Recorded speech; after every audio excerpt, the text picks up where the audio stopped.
This is the Louie T Network.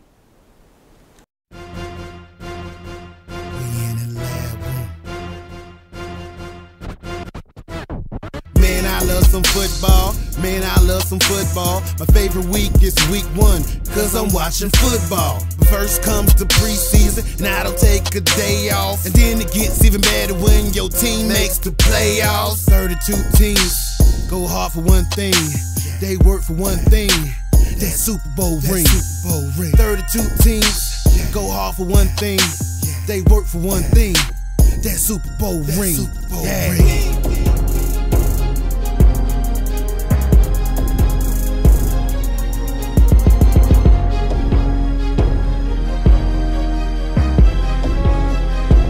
We in the lab room.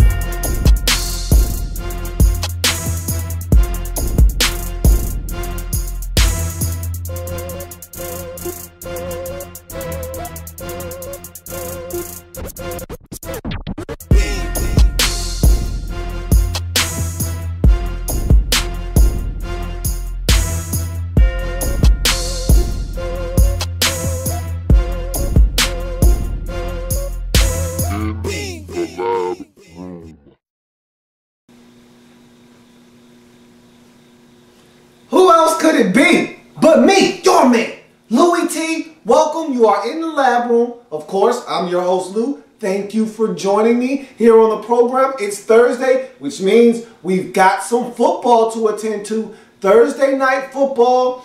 Tampa Bay Buccaneers traveling to Atlanta to take on their divisional foes, the Atlanta Falcons. So we've got some Thursday night showcasing to do.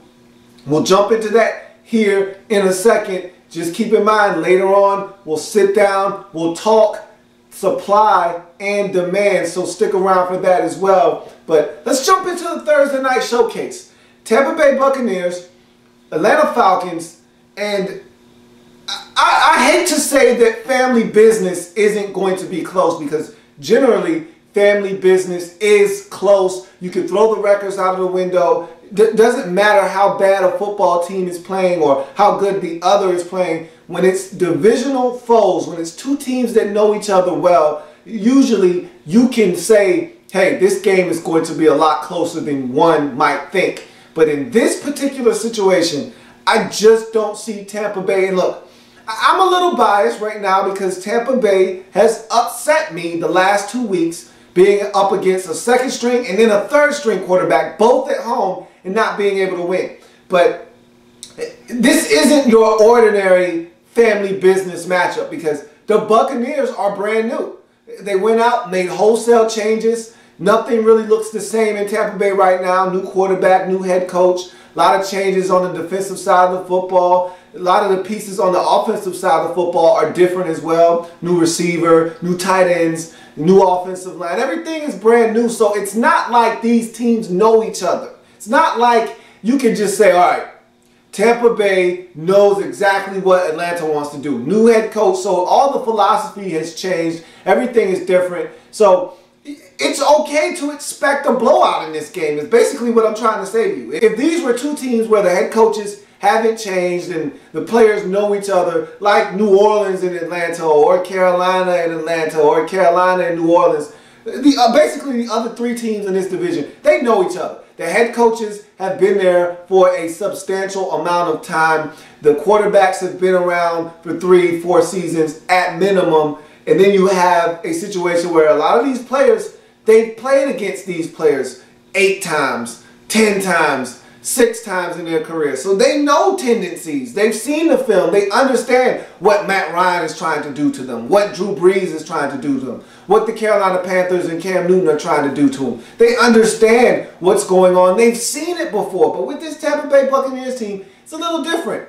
And that's what I thought was going to be an advantage for them, but it's turned out to be a detriment to this football team. They don't even know what the hell they're doing, let alone the opposition. So it's a situation where I feel like the Atlanta Falcons are at home, and I think they're going to be a good team this year. I've already said that when I broke them down with their lab report. I said that this is a team that's going to be back this season. And despite that loss last week on the road against Cincinnati, which is a really good team, I don't see the Atlanta Falcons coming home and laying an egg. I don't see them laying a dud at home and allowing Tampa Bay, who has looked miserable against lower and lesser competition this season, with the exception of Carolina, but they had a backup quarterback, and I keep reiterating that, and I hate to keep harping on that, but the fact that you couldn't beat a backup quarterback, and I don't give a damn how good Carolina's defense is, the fact that you couldn't beat a backup at home, and you couldn't beat a third-string quarterback in St. Louis at home, lets me know that you're not ready to go on the road against an elite quarterback. And Matt Ryan isn't in the first tier, but he's in that second tier right behind those elite guys. He's right there. And, you know, one Super Bowl win, and he's in that elite category. And you're going up against, you're stepping up. Huge step in competition at the quarterback level. He is going to absolutely shred that Tampa Bay Buccaneers defense tonight. I don't know if the Falcons are going to get the running game off the ground or not. I still think the Falcons are still shaky on the ground. I don't think their running game is as strong, but I don't think that's going to matter very much in this game because I think that Tampa Bay is going to give it up through the air. I think that Josh McCown is going to continue to struggle. He's going to continue to throw. And the bad part about it is the Falcons' defense isn't that great. They will give you opportunities to score, but this Tampa Bay Buccaneers team stinks. And that's just the bottom line. So I easily could see this game getting out of hand. If you ask me, I hate to call blowouts, especially on primetime television, because we really have done a great job of steering clear of bad football on primetime. And I'm a huge proponent of teams showing up when the lights are their brightest, when everybody's watching. So I hate to call for a blowout, but I think this is going to be one of those rare instances where family business is going to be very one-sided. The Falcons are going to do all the talking, and the Tampa Bay Buccaneers are going to do a lot of nothing as the Atlanta Falcons give them the business tonight. I think the Falcons are going to win this game 35-13 and run away with this game. Maybe it's close for a little while in the first half before Atlanta runs away with it, maybe mid-third quarter or so. I just don't see this game being very entertaining. Not a lot of nutritional value with this game. So if you're watching at home, watch it in the first half because I don't think there's going to be a lot to watch come the fourth quarter or so. Give me the Falcons. And I love getting off to great starts in a week. There's no way that the Falcons aren't winning this game in my mind. I just don't think Tampa Bay, with no Gerald McCoy, no Doug E. Fresh, with them already being a bad team right now, them not having their quarterback situation stabilized, and then you're telling me two of your better players aren't playing, there's no way this team is going on the road and winning. Give me Atlanta to get off to a clean, fresh start in week number 3 in the National Football League. And so we'll take a quick break, come back, and we'll jump into supply and demand.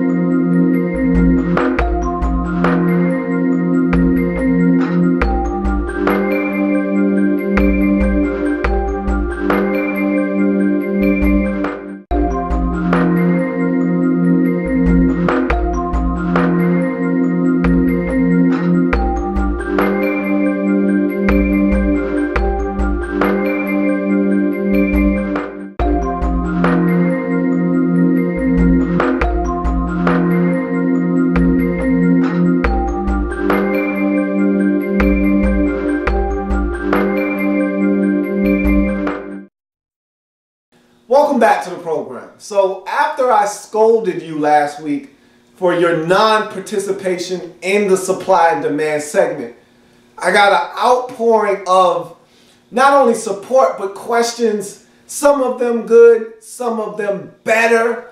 And I thank all of you for your questions, but keep in mind, can't answer every single question on the air, so I usually take the best of the best, the questions that provoke the most thought, and I think will make for good fodder on the program. So again, I thank all of you for your questions, even if it doesn't make the show, and I want you to continue to ask them and make sure that your questions are very thought-provoking. like the ones I'm about to read. So, we start with CP Tigress, who is more affectionately known on this program as CPT. My man CPT asks, which of the current rebuilding teams do you think are in the best position to turn things around and be competitive next season? Now, this is a very convoluted question because you're asking me to insinuate that a team isn't going to be competitive this season. And it's very early, and I don't want to tell a team, no, you're not going to be competitive this season. So who am I to say that in week number 3? I mean, anything could happen right now. Nothing is etched in stone. However, there are some teams where you feel like, hey, even if they're playing some solid football right now, they're still missing some integral pieces that are going to allow them to be in the discussion at the end of the season. And 2 teams in my mind, there's not one like you asked for. There's 2 in my mind that are right there on the cusp of doing some things. And I don't know how big they're going to do it up. But I feel more confident about one than I do the other. But I think both of these 2 teams are right there. And for me, my money's on Jacksonville and Cleveland. Now, you say Jacksonville and you see what happened to them last week. You see what happened to them in week 1 and you say, really, you think they're that close? First of all, you got to have the head coach in this league. If you don't have the head coach, you don't stand a chance. You got to have a guy that is able to rally the troops, to get everybody on one accord and have guys motivated to want to play for that head coach, to want to go through a brick wall for that coach, and will just about do anything on the football field to get it done for that guy. You got to have a coach like that can galvanize 53 men for one common goal. And I think both of those teams right now have the right head coach in place. With that being said, though, I feel like Cleveland has more talent than, or I should say elite level talent, than the Jacksonville Jaguars do. I think the Jaguars have a lot more young players that, if they play to their full potential, could be ultimately good, really good players in this league and help them win as soon as next year. Because to me, Jacksonville has something that Cleveland does not, and that's a young quarterback that can take them to new heights. I don't think that guy's in Cleveland right now. I really don't. I don't think that Billy Ho or Johnny Manziel is a quarterback that you can hitch your franchise to and win with in this league consistently. Whereas Blake Bortles, and I've said this already and I'll say it again, I think he's the best quarterback and will be and prove to be the best quarterback out of this draft class that has just passed in 2014. And when he gets the opportunity to play, he will show why the Jaguars made him the first overall quarterback selected in this draft. So I don't have any doubts there. I feel like Blake Bortles will prove his worth in this league. And I think when he gets the opportunity, if the offensive line can protect him, he will do some big things. I think that kid is very talented. And I love Gus Bradley. I love his energy. I love the fact that he has an identity and he knows who he is as a head coach. And I think that the players love playing for him. Now it's all about getting results on the field, and that could come as soon as week 3. You just never know when you're talking about family business. And you talk about the Browns, to me, they've got a lot of talent on that football team. You look up and down that football team, whether it's Carlos Dansby as a veteran, or it's Dante Whitner as a veteran, or you're talking about some of these younger guys like a Terrence West, or Josh Gordon, if he can stay out of trouble, Jordan Cameron. These are all guys that are talented. Of course, you look at the offensive line, they've got talented guys, Alex Mack, and of course their left tackle who has been there, rock for them, Joe Thomas. They've got talent, elite level talent, up and down this roster. Joe Hayden is a guy that I absolutely love. Tashawn Gibson, to me, one of the best young safeties in all of the National Football League. This team is loaded with talent. You look at that defensive line, Phil Taylor and a couple of those guys on that defensive line, Jabal Sheard. They've got talent. Paul Kruger is playing at a very high level right now. They got talent. They just need direction, and I think Mike Patton is a guy that is going to put them in the right direction. I love Mike Patton. I don't have to sit here and gush about how I feel about Mike Patton. You know how I feel about him, and you see he has this team believing and playing confident football right now. So those are the 2 teams to me that are right there on the cusp of something. I think Jacksonville has the quarterback, though, and that's what's going to put them over the top. Whereas the Browns, maybe Billy Ho can steady the ship for them, but long term, I think if you're looking to take that next step, you've got to find a franchise quarterback. And I don't know if either one of those guys that are on the roster currently are the answer in Cleveland. But those are the two teams that I see being right there on the cusp of doing something. And again, it might not even be next year. It might be this year. You just never know. But with Jacksonville and them wanting to have Blake Bortles sit, I think they're definitely looking a year away from really being an ultra competitive football team. The Star-Lord, and he is more affectionately known as just Star-Lord. I love this guy. And he asked the question, with all of these fat cat owners pushing for a team in LA and Bon Jovi pushing for one in Toronto, which we all know has been thwarted. Bills are staying in Buffalo. Buffalo Sabres owner won the bid for that team, so looks like the Bills will be staying put, which is a good thing. How far are we away from expansion, and how much is too much? Now, let me first say this, get this out of the way. There doesn't need to be a team in LA. Los Angeles isn't longing. They're not a city where you feel like there's a need, a desperation for a team. They can either have a team or not have a team because there's so many different things to do in Los Angeles that football can take a back seat to any number of things. Great weather. You've got, movie premieres, it seems like every week. It's Hollywood. I can find a million things to do in LA other than go to a football game, especially if the team isn't very good. If the team's great, they'll be supported. And every time something is brand new and it's fresh, it's going to be supported. What happens when your team is 3-10 in week 14? What happens when your team is 2-11 in week 14?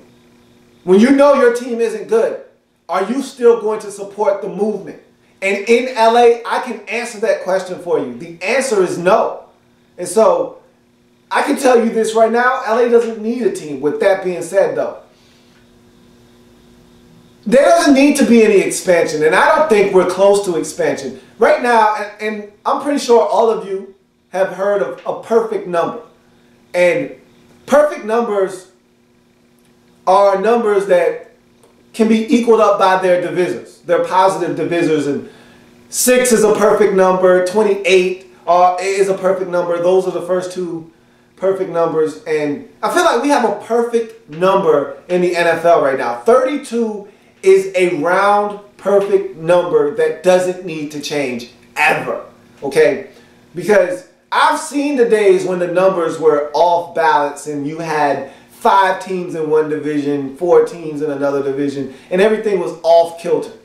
And you have to do different things with the schedule to make it work when you don't have a balanced number of teams in each division. 32 is a round number with 8 divisions, 4 teams in each division. Nothing needs to change. If anything changes, it needs to be a team that's already in the league jumping from one city or one state to another. That's fine if you feel like that fan base isn't doing enough to keep that team there, if they're not willing to build a stadium, whatever you feel like is the problem or a hang-up, and you feel like moving is the answer, by all means. If you feel like Jacksonville doesn't belong in Jacksonville anymore, and that's a football or a SEC town, and you want to move it to a more NFL-friendly venue, and you feel like you need to move on, knock yourself out.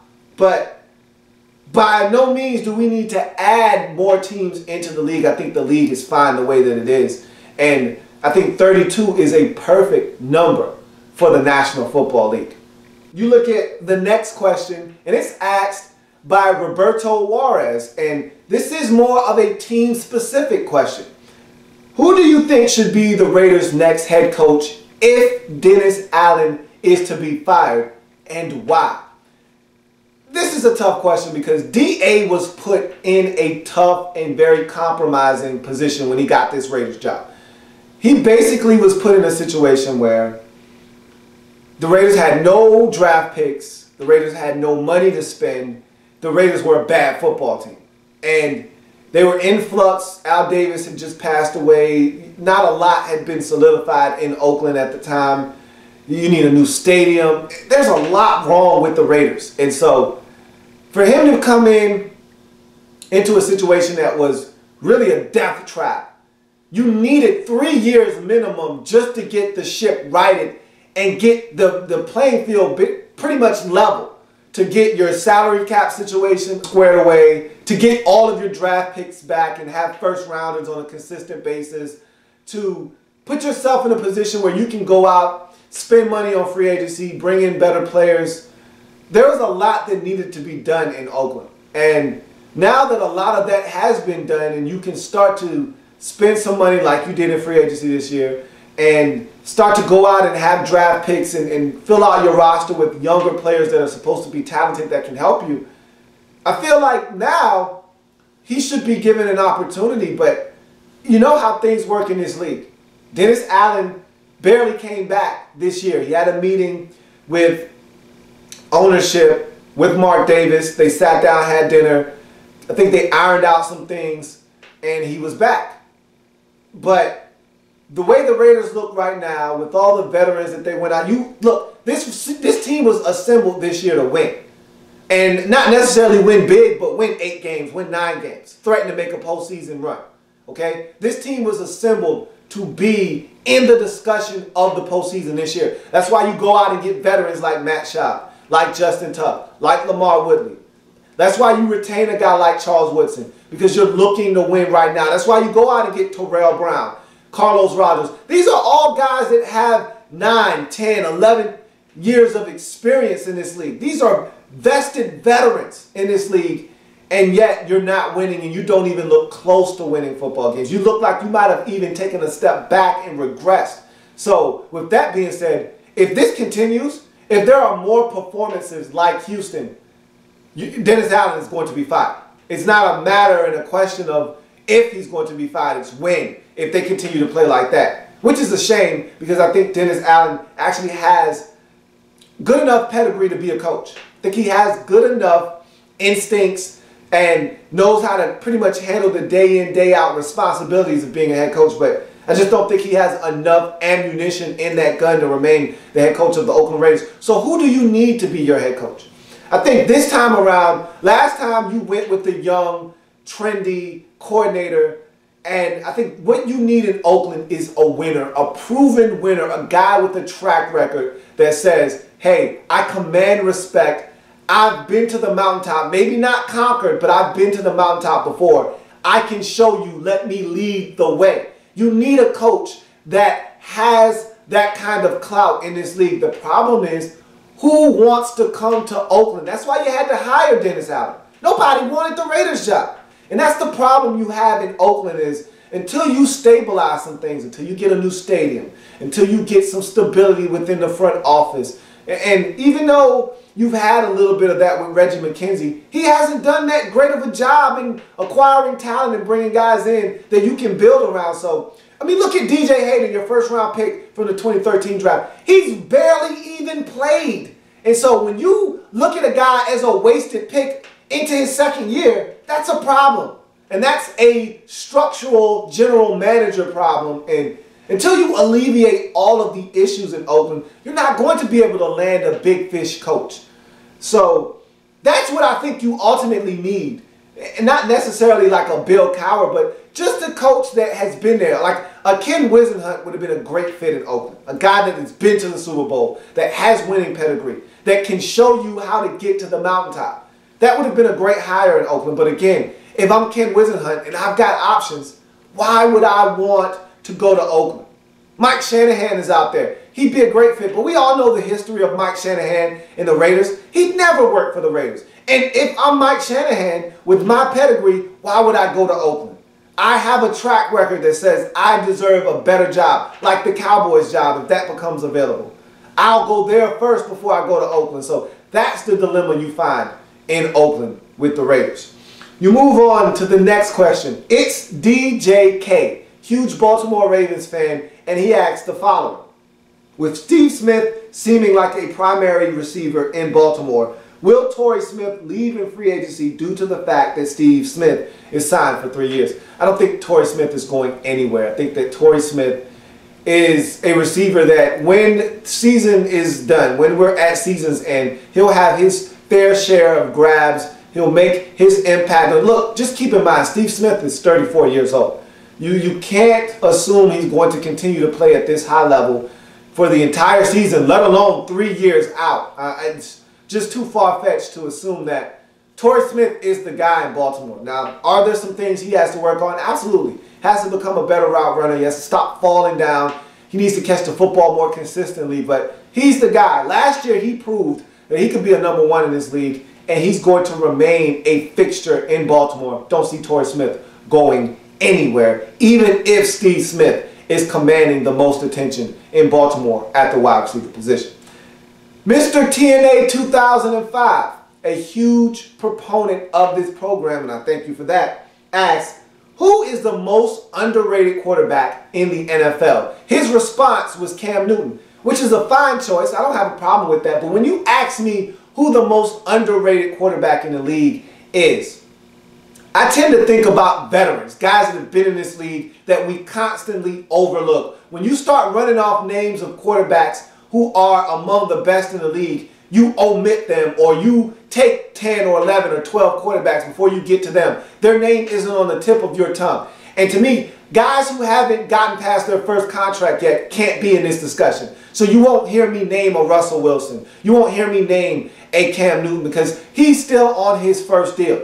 I'm thinking of guys that have been in this league 8, 9, 10 years that you overlook when you start running off the list of quarterbacks in this league that can get it done. And for me, that guy is none other than Philip Rivers. Phils, to me, is a quarterback that we constantly overlook. We don't give him enough credit. No, is he the most flashy quarterback? Absolutely not. But the guy gets it done. He's a winner. And he had that 2-year period, that 2-year stretch where we didn't know if because remember, Philip Rivers was once looked upon as an elite quarterback. Those first 5 or 6 years in the league after Drew Brees exited stage left and went to New Orleans to play for the Saints, and he took over, and they were going to the postseason. Those teams with LT and Gates in their prime, when they were right around 2005 or 2006, when they were the #1 seed in the AFC and the Patriots took them out, those were some good football teams with a great shot at winning it all. And Philip Rivers was spearheading those offensive attacks. And yeah, you could say LT was the main reason they were there, but Philip Rivers was no slouch. And I feel like there were times where Philip Rivers was like 41-10. You know, touchdown to interception ratio was 4-1. I mean, this guy has played elite level football for a long time, and he had 2 years where he fell off.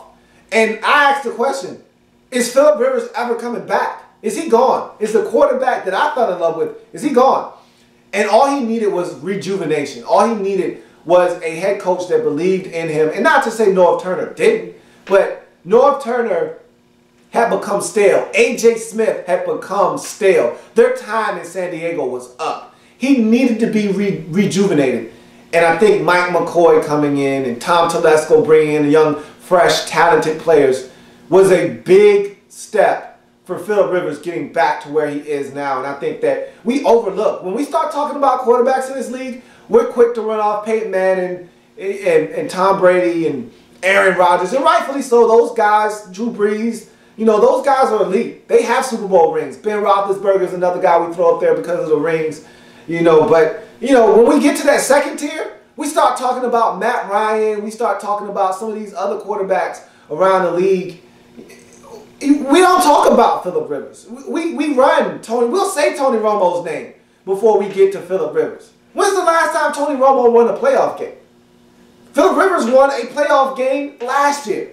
I mean, Philip Rivers is a really good quarterback. I love Philip Rivers. Who else is throwing for 70% completion percentage? Who else is orchestrating their offense in such a way that they can go on the road and beat the Denver Broncos? And I know that's family business, but that's still a tough task to ask anybody to do. Who's going on the road and beating Cincinnati? My case is closed. My most underrated quarterback in this league right now for me is none other than Philip Rivers. And finally, Cuban Football, a dear friend of this program. If you hadn't had a chance to check out his channel, please do so. Cuban Football is the channel. Check him out. Huge Rams fan. And he not only covers the Rams, he covers the entire NFL. And I just call him Q. My man Q asks me, if you were an owner of an NFL team, where would this team be located and what would the name be? I'm biased. I'm from Virginia. I live in Virginia, and I'm jealous because I look around at all of you as fans, and most of you live in a city or in a state where one, if not two or three teams are present in your state. So you have a team to root for. You have a team that's right up the street that you can go check out their practices in the off season. You can go and check out a game or two during the regular season because it's right up the street from you. You have a team to call your own. Well, I don't. I never have. The closest team we've ever had has been the Redskins, and then the Panthers came around, and they're not that far away either. But I've never had a team actually in Virginia. And so I've missed out on the experience of having a team in my own home state. So I would want a team to be in Virginia. And if I had the opportunity, now where would that team be? There, if you're not from Virginia, then you don't know the area. But there are a number of places where there's a lot of real estate to build a stadium. Are those areas conducive to having a lot of travel and, you know, all the things that come with having an NFL franchise? Maybe not. And that's the reason why I don't think Virginia has a team to this day, is that I don't know if Virginia is conducive to handling the traffic that is NFL, to handle the big market situation that comes with being an NFL franchise. But it'd be Virginia. What would the name of the team be? Maybe something like the Virginia Destroyers or the Pythons or something mean. I don't know what I would name the team. Maybe the Destroyers is what I would stick with. But I'd love to have a team in Virginia. I think that the people here would embrace it. I think the people here are thirsty. They're dying for something professional. We have no professional teams in Virginia. No football, baseball, nothing. The closest we have are all the DC teams.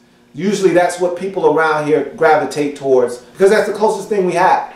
So I'd love to have a team in Virginia, and I think they'd be named the Virginia Destroyers or maybe the Virginia Pythons or something of that nature. I'd have to sit down and come up with the logo and all that stuff to see which one looks better, what color scheme would fit best. But yeah, Virginia, I would love to have a team in Virginia. And that's going to do it for this installment of Supply and Demand. Much better on your part this week than last. Keep the questions coming. I thank all of you for your participation. And keep in mind, I can't read all of them. So make your question worthwhile so we can read it here on the program. Now going to take a break. Quickly going to run through the extra point. And you can tell it's getting close to Halloween because it's now a witch hunt in the NFL. I saw an article the other day where there's a prosecutor, a prominent attorney in Atlanta trying to bring up old, why you want to bring up old stuff? With Brandon Marshall and his whole bout with domestic violence with his girlfriend. Don't know if they're still together or not, but Brandon Marshall had some issues. That's when we found out he was bipolar. He got treatment for it. Haven't heard anything about him on the domestic violence front since. But she's trying to dredge up old stuff now and talk about his past and make him a target for this. Then you see Jonathan Dwyer getting into trouble. He's been deactivated for the Cardinals.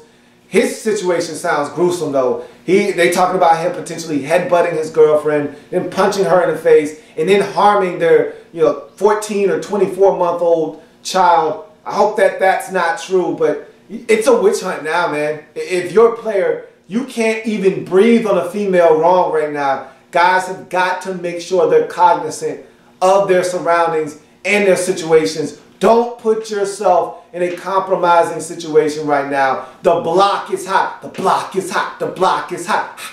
The block is hot right now. Do not allow yourself to get caught up in any physical altercations with a female, right? And really, you shouldn't be touching a female, period.